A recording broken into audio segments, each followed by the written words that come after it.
Assalamualaikum warahmatullahi wabarakatuh. Sampai bertemu kembali di channel saya, Saiful Anam and Partner. Hari ini saya akan membahas terkait dengan pemberian warisan yang kemudian diberikan oleh warga negara asing yang diduga diberikan kepada gadis remaja, yang diduga gadis remaja tersebut merupakan ahli waris atau anak kandung dari hasil perkawinan antara warga negara asing dengan warga negara Indonesia. Baiklah, saya akan menjawab terkait dengan 3 pertanyaan krusial berhubungan dengan hak waris dari hasil perkawinan antara warga negara Indonesia dengan warga negara asing. Pertanyaan pertama adalah, apakah sah kemudian harta warisan yang diberikan oleh pewaris, dalam hal ini pewaris yang berwarga negara asing, kepada gadis remaja yang berkewarganegaraan Indonesia?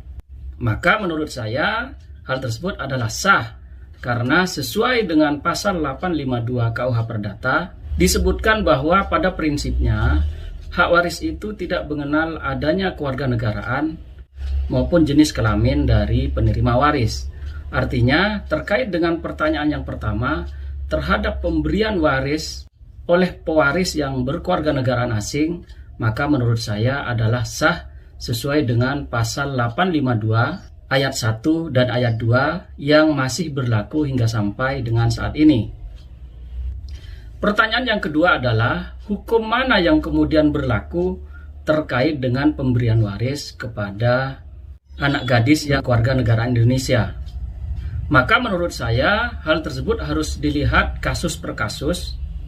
Seperti yang kita ketahui, hal tersebut merupakan berlaku hukum perdata internasional yang kemudian harus dibuktikan terhadap anak tersebut itu apakah benar berkewarganegaraan Indonesia atau justru masih dui kewarganegaraan atau bahkan justru bukan kewarganegaraan Indonesia.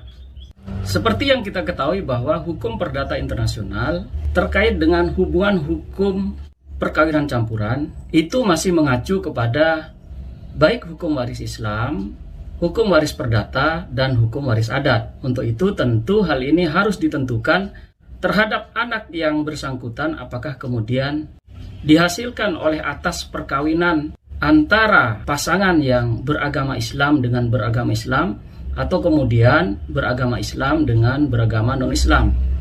Apabila kemudian perkawinan campuran tersebut dihasilkan oleh perkawinan antara WNI dan WNA yang sama-sama beragama Islam, maka tentu aspek hukum yang berlaku adalah aspek hukum pembagian waris Islam. Akan tetapi kemudian apabila perkawinan campuran tersebut terdiri dari WNI dan WNA yang bukan beragama Islam atau sebagian bukan beragama Islam, maka tentu berlaku hukum waris perdata.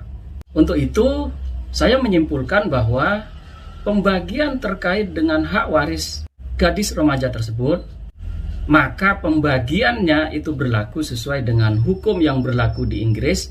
Akan tetapi setelah dilakukan pembagian, maka berlaku sesuai dengan ketentuan hukum yang berlaku di Indonesia.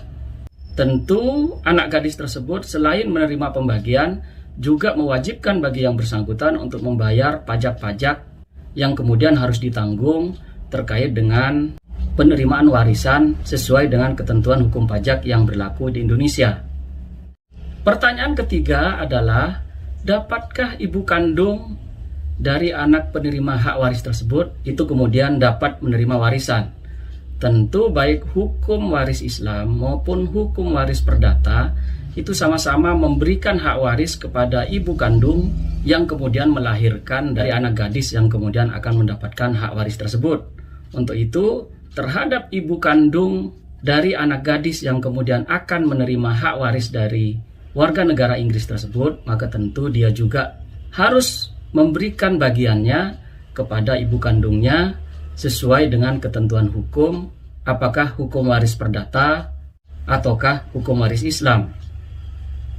Demikianlah penjelasan saya, semoga dapat manfaat. Saya ucapkan terima kasih. Assalamualaikum warahmatullahi wabarakatuh.